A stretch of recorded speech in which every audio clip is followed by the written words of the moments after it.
Morning and welcome to the Sunday Ting. I've just found out myself, in the Christian calendar, it is the celebration of the day of Pentecost. And this is when the Holy Spirit came down after Jesus ascended to heaven. And I want to talk about what is a Christian. It's a servant. That's what a Christian is. That's what he is. Or she is. We are here to serve, and that's what we are called to do. The actual fact, I believe, that Jesus came as a servant in a time when there were slaves and servants was an incredible journey. And he came not as the mighty king, that he was. He entered Jerusalem on a donkey. It's the persona he gave.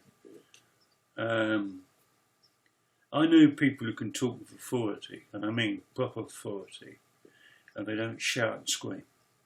They will just talk to you straight. And you'll know the authority is behind them.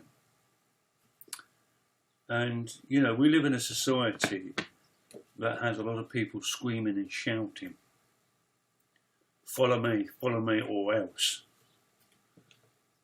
And he didn't say that much at all, Jesus, really. When you look at it, he just went, look, you want a better life? Follow me. Get behind. Do what I do. And there's the story of the rich man who comes up to him and he's like, how do I become like you? And he goes, well, sell all your goods and give them to the poor. And that is not an actual piece to say all Christians need to be poor. It isn't. It's not. He was talking to that man's God. Whatever your God is where you belong. So if money is your God, that is your God. That's why later on it says in the Bible about money. What's it again? It's the root of all evil. But it isn't. It's the root of many evils. Whatever your God is, that's it. There's a band called 9 Inch Nails, and they sing a song called Hole in Your Head. And there's a line in it, and it really spoke to me. And I'll share it one day with you. I'll show you what actually happened. Okay. I went to a nightclub called The Studio, and it was a metal club, metal, punk and that. And there was a massive mosh going on, and this song came on. And there's a line in it that says, bow down to the one you serve and get what you deserve. So I'm hearing this, and it kept looping, and I was told, I stood there for 10 seconds, well, about 10, 20 seconds, and there was a massive mosh, and I just stood there like that, and I went like that.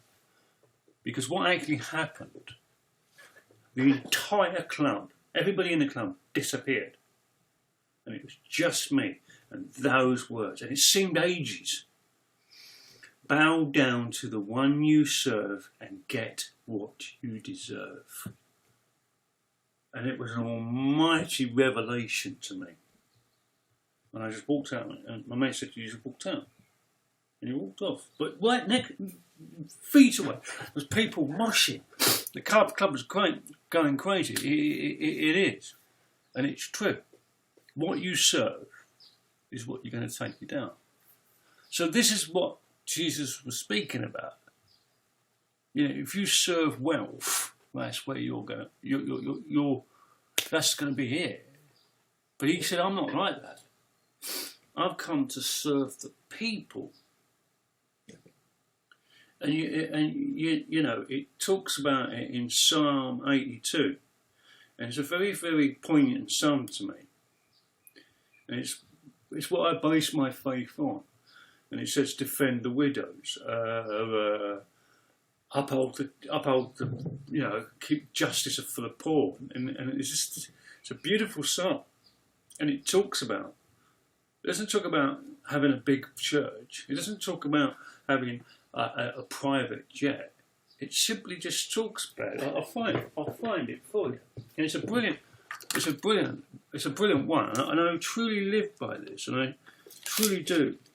And I like Psalms because they're amazing. They're a really amazing book, and I think they're so relevant. There you go. Start reading from Psalm 82, reading from verse 3. Defend the cause of the weak and fatherless. Maintain the rights of the poor and oppressed. Rescue the weak and needy. Deliver them from the hands of the wicked. And you know, this is why people are like William Wilberforce. He read that and read it so many times. One day it just went, I need to change this slavery rule, this law. And he did. Lots of people, Martin Luther King, he read that and went, I need to do that. And he's civil rights. You know, it's a real hard hitting. And there's another piece later on in the book of James, in 2, and it's 14 to 26, and it's faith without deeds. And it talks about, it's no good turning around to my brother, and it's pouring down with rain. He's about to leave. And I said, well, I hope you don't get wet when I've got coats.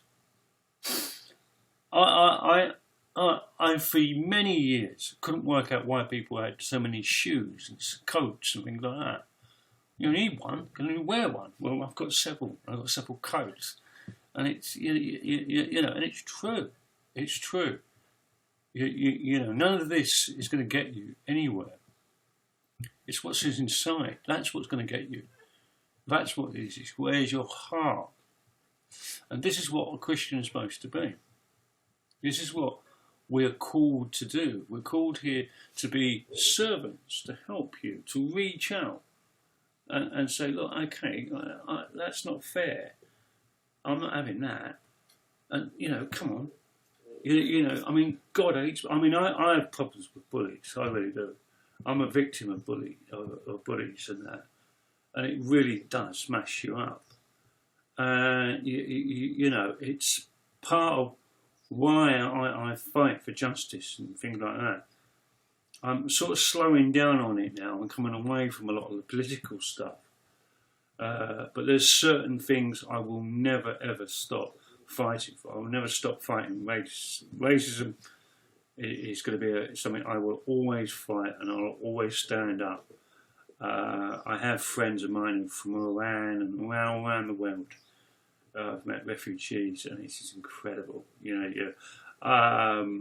I've got friends in my old church that were in the Calais refugee camp, and it was Sodom and Gomorrah.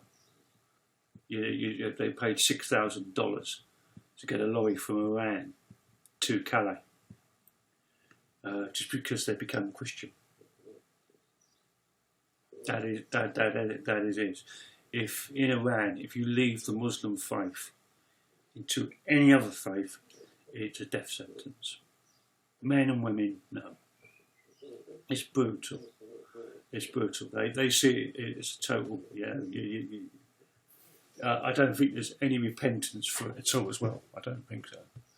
If these guys were sent back, they would be dead within a week, and they do it publicly, where they come from. And it is.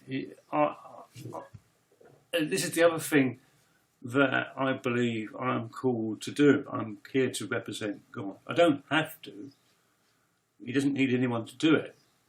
But I'm a firm believer that the church has got very, very lost and deluded into a lot of things. I have nothing against Catholics. I just don't accept your leadership. I don't accept any form of denomination or anything like that. I don't. You know, I'm not into that at all. I don't think Constantine. I think Constantine was a money grabber. He was a complete psychopath. He had a tendency to kill people quite quickly, even though he was converted. There's a lot to it. I think it was based on money and power. That's one of the reasons why he set it up. He was losing money and power. The main people in the Roman were. I think he was Christian friendly. I don't think he was what we think he is. I have recently left a church myself, and I'm going back to the old ways. And that, and it's just about. But look, if you go to church and it's fun, I'm not slagging you up, I'm not putting you down, I'm not saying you're wrong. For me, no. The people I'm reaching won't even come near it, and it's no good me shouting from the church, come to church, and all going no. So how do I reach those people? How do I help my friends? And the people I'm trying to reach, how I have to go and live, I have to go and be amongst them. That's what Jesus did. He was no good that Jesus turned around and went, leaned out the clouds and went, I love you all. He came as flesh, and he became one of us, and he lived around us, and he showed the way. It is him. If you want to be a Christian, read what he did. And there's no big mansions, there's no private jets. He washed the disciples' feet. I'd be like, excuse me, Peter. Jesus, just going to nip out and have my white feet scrubbed, and then you can wash them. God. The disciples all sat there going, that was a big wake-up call, because he was trying to explain to them that if you want to be me, you've got to do this. Washing the feet was the lowest servant job you could have, apart from the guy who actually unstrapped you. That's where you started as a servant in a house. You'd have one guy undoing the shoes and another one washing your feet. And that's the whole story with Mary using her hair. And he says, you didn't even wash you didn't even offer. This woman's just poured out a year's wage. Just do it with her hair. And you call her wrong? It's all about that. It's all about, being kind, being nice. Kevin means kind and gentle. And the brash Kev you see sometimes, it's just a front. It's me defending myself and hiding behind it. And in the last few years, Jesus has said, no more. Come on out you come the real Kev. And I've talked a lot about that. And it is. And it's just having that simple faith. And it's simple love and cherishness for your fellow human being. I don't look at someone and see black, white, Chinese, yellow, whatever. I see a person. I'm not interested in how you look. It's what's in here and what's in here that interests me. Because this bit, my soul, is the bit that's going to go to heaven. This body is going to stay here. This body's finished. That's why I look at things now differently. I don't look at things. All this is going to disappear one day. I've been talking about this a lot lately to someone about how nature encroaches. If we were wiped out as human beings, within years, everything would be just covered in greenery. It's just amazing how a plant will break its way through concrete, solid concrete, and grow and show its beauty, and grow out of rocks. And it's just like, what? And it shows you how weak things are, really. And it is about just being real. And that's the thing is, it's not forgetting where you come from. I know a lot of Christians who've come to Christ and suddenly they're suddenly so middle class and pompous. It's incredible. It's not losing that ability. We've arrived now, but it's just being you, and you is what God is seeking. And that is all he's seeking is you, the true you. Peace, love and out, and may your God go with you.